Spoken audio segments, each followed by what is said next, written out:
कैसी मलिन बुद्धि हो जाती है। भला दूसरे शरीर के मांस को खाए, कैसी घृणित बुद्धि। जो किसी पशु पक्षी का जब अंडा गिरता है नीचे तो उसके दर्शन होता है, कितना उसमें लिबलिबा मल भरा होता है, कितनी गंदी चीज देखने में लगती है। वही जीव रूप धारण करता है जाके, आप उसको खा के क्या हो आप? बोले अंडा तो कोई दोष नहीं, तुम्हारी बुद्धि भ्रष्ट हो गई, आसुर आसुर। आप केवल अपने प्राणों के पोषण, आप 1 साल ब्रह्मचर्य रहकर देखिए, नमक रोटी खाइए आप, और आपसे अगर कोई हाथ मिला ले तो हमसे बात करना। 1 साल केवल आप ब्रह्मचर्य रहिए, व्यायाम संयम से रहिए, और आपसे कोई हाथ मिला ले तो बताओ, चाहे डेढ़ा को आप उठा के पटक देंगे, क्योंकि ब्रह्मचर्य का बल है। ये अंडा मांस मुर्गा बेचारे सीधे साधे जीव, उनको पकड़ा और खा रहे हो, किस लिए? बोले अपने प्राणों का पोषण। ये बुद्धि भ्रष्ट हो गई, मलिन हो गई है। सबसे प्रार्थना है, यदि आप ऐसा करते हैं तो आप देख लेना कि आपका परिणाम कैसा भयंकर होगा। यमदूत उसी के शरीर को बड़ी बड़ी गर्म सरसियों से शमशियों से ऐसे नोच करके और उसी को खवाते हैं। जो दूसरों का मांस खाता है उसको, जो दूसरों का रक्त पीता है, कोल्हू में पेरा जाता है, कोल्हू में, जैसे यहां गन्ना नहीं पेरा जाता, वहां मरना नहीं।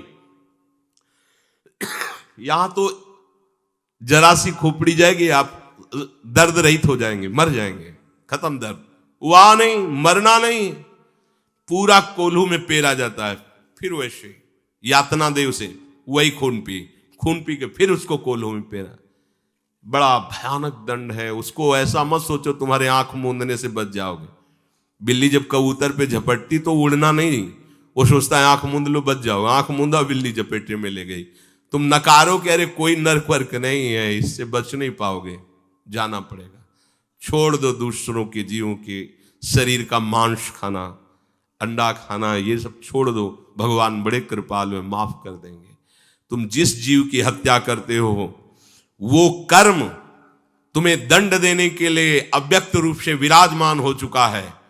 समय जब वो आएगा, काल जब आएगा, काल माने समय जब आएगा, फिर बच नहीं पाओगे। तुम्हें ऐसा दंड मिलेगा, त्राहिमाम बोलोगे, कोई तुम्हें बचाने वाला नहीं होगा। यज्ञ में जो कभी पवित्र मंत्रों के द्वारा, कुछ ऐसे पहले पुराणों में पीछे नारद जी ने प्रचेताओं को कहा, देखो आकाश में जिन जीवों को, वो सब खड़े तेरा इंतजार, तू समझता है तेरा मंगल हो जाएगा, वो सब खड़े, समय आने दो, तुम्हारे को भयंकर कष्ट देंगे, भगवान फिर बचा लो।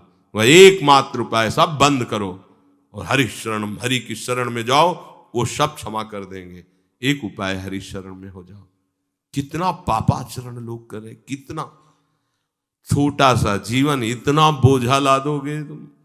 84 लाख योनियों में भोगते भोगते तुम कष्ट से कभी नहीं बच पाओगे। ये अभी समझ में नहीं आती ये बातें, ऐसे लगता है तुम साधु महात्मा प्रवचन करते ही रहते। डरो, जब दंड मिलता है तो अंदर से निकलता है, पाप कर्म कोई कभी ना करे। पाप कर्म तुम्हें ऐसी जगह फंसा देगा, कोई शायद धरा है रुपया, खड़े हैं सैकड़ों लोग, लेकिन तुम्हें जो भोग भोगना है भोगो, अकेले भोगो, बस हाय हाय सब कर रहे हैं। कोई पाप कर्म किसी को नहीं बख्शता, चाहे महात्मा हो चाहे दुरात्मा हो। हाँ, अंतर ये होता है कि दुरात्मा को आश्रय नहीं होता, महात्मा को आश्रय होता है भगवान का, तो उनके सहारे से भोग लेता है।